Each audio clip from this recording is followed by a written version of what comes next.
Hello everyone.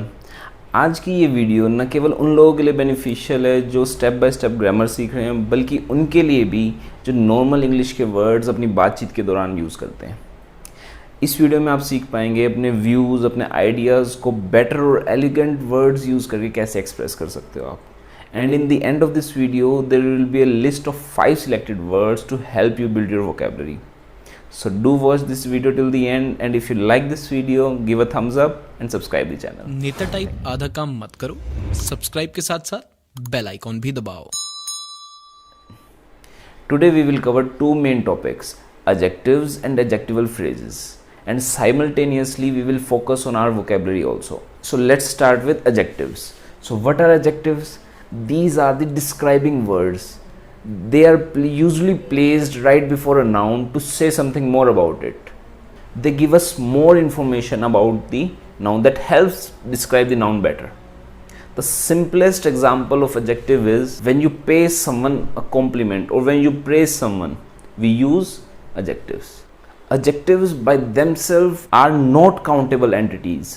They just show the characteristic or the quality of noun.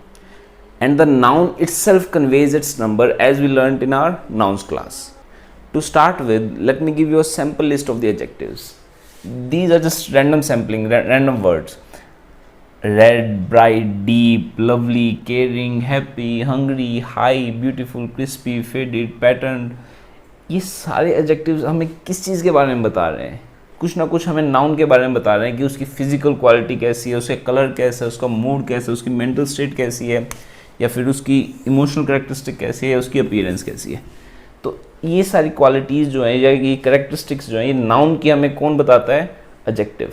Noun को better explain करता है, उसकी qualities है, उसकी कैरेक्टरिस्टिक्स को जो हमें बेटर तरीके से बताता है, उन्हें हम कहते हैं adjectives. There are some adjectives that seem to be made from a noun और a verb. For instance let's look at the word golden. Golden किससे बना है? गोल्ड का। जिस चीज़ का कलर गोल्ड जैसा होगा उसे हम क्या बोलते हैं? Golden. For example that is a golden bag. Bag क्या है यहाँ पे? हमारा नाउन। Golden bag. अब यहाँ पे बैग क्या है? हमारा नाउन।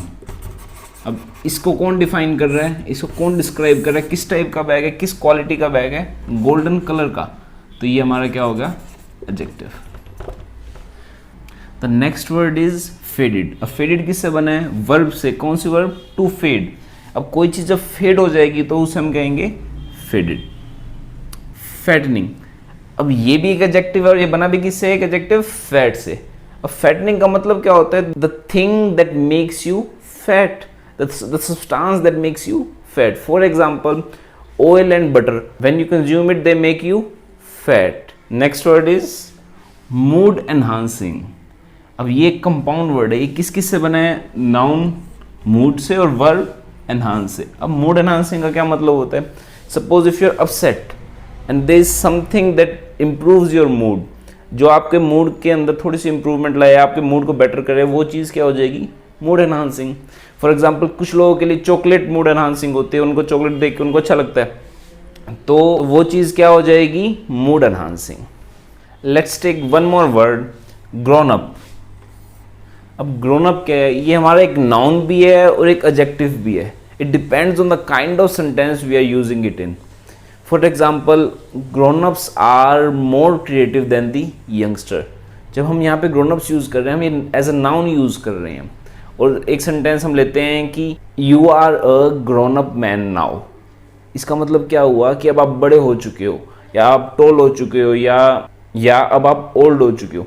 तो जब हम अब यहाँ पे ओल्ड या टोल या बड़ा होना, तो ये हमारी क्या बता रहा है? क्वालिटी बता रहा है एक नाउन की। मैन हमारा क्या है यहाँ पे? नाउन। तो उसकी क्वालिटी क्या बता रहे हैं? एडजेक्टिव। तो जब हमारा ग्रोन अप मैन के लिए यूज़ कर रहे हैं तो हमारा वो क्या है? एक adjective, right? Now let's move to the topic adjectival phrases. So what are adjectival phrases? When one or more adjectives describe a noun और अ वर्ब। फ्रेज का मतलब ही क्या होता है? Group of words. जब यहाँ पे अब ग्रुप ऑफ एडजेक्टिव्स किसी वर्ब या किसी नाउन को डिस्क्राइब करेंगे, उनकी क्वालिटी या उनकी कैरेक्टरिस्टिक बताएंगे, तो वो हमारे क्या हो जाएंगे? Adjectival phrases. Many a times in your grammar based error questions the sentence में contain an error in the adjectival phrase. So you must know the kind of errors there can be in a sentence. So let's start with adjectival phrases with errors so that you can get familiar with the type of errors in it. So in the first sentence, the boat ride in the Niagara Falls is a truly delighted experience. अब यहाँ पे delighted experience में आपको लग रहा हो कुछ of है, तो delighted नहीं होता, यहाँ पे experience जो होगा वो delightful होगा. Delightful का मतलब क्या होता है? Something that brings the joy. अब delighted जो होगा वो person होगा. The person will be delighted after riding the boat. तो delight नहीं होगा, delighted नहीं होगा, यहाँ पे क्या होगा? Delightful experience. In the next sentence, that new locality has quiet, small but cheap apartment for sale. अब इस सेंटेंस के अंदर आपको नजर आ गया होगा कि ये जो quiet है ये यहाँ पे गलत है. ये इसका मतलब क्या होता है? साइलेंट. जो चीज़ जब साइलेंट होती है उसके लिए हम क्वाइट यूज करते हैं. तो यहाँ पे हमारा क्या आना चाहिए? क्वाइट. अब इन दोनों में डिफरेंस क्या है? अब देखो थोड़ा सा पहले तो प्रोनाउंसिएशन में भी डिफरेंस है. एक को हम बोलते हैं क्वाइट, एक होता है क्वाइट. तो इस क्वाइट का मतलब क्या होता है? टू सम एक्सटेंट, पे किसी हद तक किसी चीज का होना. To some extent.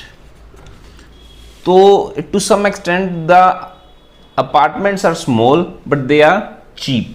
तो इस सेंटेंस के अंदर हमारा क्या गलती थी, क्या था हमारा, कि हमने गलत यूज कर रखा था. यहाँ पे यूज हो रखा था क्वाइट, लेकिन आना क्या था यहाँ पे? Quite. The heavily frayed and wearing out rug has been replaced with a newer, better and a smarter one. अब इस सेंटेंस के अंदर दो फ्रेजेस हैं, एक heavily frayed and wearing out और with a newer, better and a smart. ये भी एक फ्रेज है हमारा, लेकिन गलती हमारी सिर्फ इस फर्स्ट फ्रेज में है. तो अब सेंटेंस पढ़ के अंदाजा लगा सकते हैं क्या गलती होगी इसमें. अब देखो जो वियरिंग आउट है, वियरिंग आउट, तो ये जो वियरिंग आउट है तो ये एक प्रेजेंट कंटिन्यूस फॉर्म को रिप्रेजेंट करती है. जो काम मतलब जो प्रोसेस अभी भी चल रही है, लेकिन इस सेंटेंस में क्या सेंस आ रही है? The heavily frayed and worn out, जो पहले ही हो चुका है. तो यहां पे हम क्या यूज करेंगे? वोर्न आउट रंग. सेंटेंस का मतलब क्या है? The heavily Fred. फ्रेड का मतलब क्या होता है? Something that is over used. Frayed का मतलब क्या होता है? Something that is over used, जिसके धागे निकले हुए हैं या जो घिस चुका है, बहुत ज्यादा फट चुका है, तो उसे हम क्या कहते हैं? Frayed. The heavily frayed and worn out रग.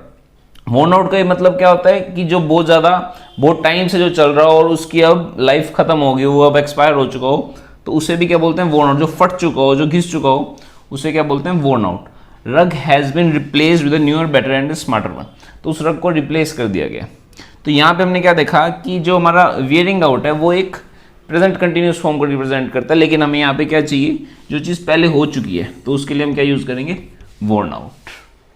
Now let's take a look at some adjectival phrases without errors. So in the first sentence, the cakes they bake are super delicious, moist and unbelievably nutritious. अब ये सारे adjectives जो है या adjectival phrases जो है ये किसके लिए यूज हो रहे हैं? केक्स के लिए, right? So it is not necessary the adjectives or the adjectival phrases will always be before the noun. वो आगे भी आ सकते हैं. तो इस सेंटेंस में ये किसके लिए यूज हो रहा है? केक्स के लिए. वो सुपर डिलीशियस हैं, मॉइस्ट होते हैं और अनबिलीवेबली न्यूट्रिशियस. तो next sentence, her eyes were incredibly beautiful and mesmerizing to the young man. अब इस सेंटेंस में हम किसके लिए ये फ्रेज यूज हो रहा है? आईज के लिए. अब मेस्मराइजिंग का मीनिंग क्या होता है? The perfect synonym to mesmerising is hypnotical. To put a spell on someone, किसी पे जादू कर देना या किसी को हिप्नोटाइज कर देना. तो उसके लिए हम किस वर्ड का यूज करते हैं? मेस्मराइजिंग. To hypno. तो यहां पे हमने मेस्मराइजिंग क्यों यूज करा? उस लड़की की आंखों ने उस यंग मैन पे जादू कर दिया था, उसको हिप्नोटाइज कर लिया था या उसको स्पेल बाइंड कर दिया था. तो इसलिए हमने यहाँ पे क्या यूज करा? Mesmerizing. In the third sentence, the overly enthusiastic parents. अब पेरेंट्स नाउन है, इससे पहले हमने क्या यूज करा? Adjectival phrase. वो क्या है? Overly enthusiastic.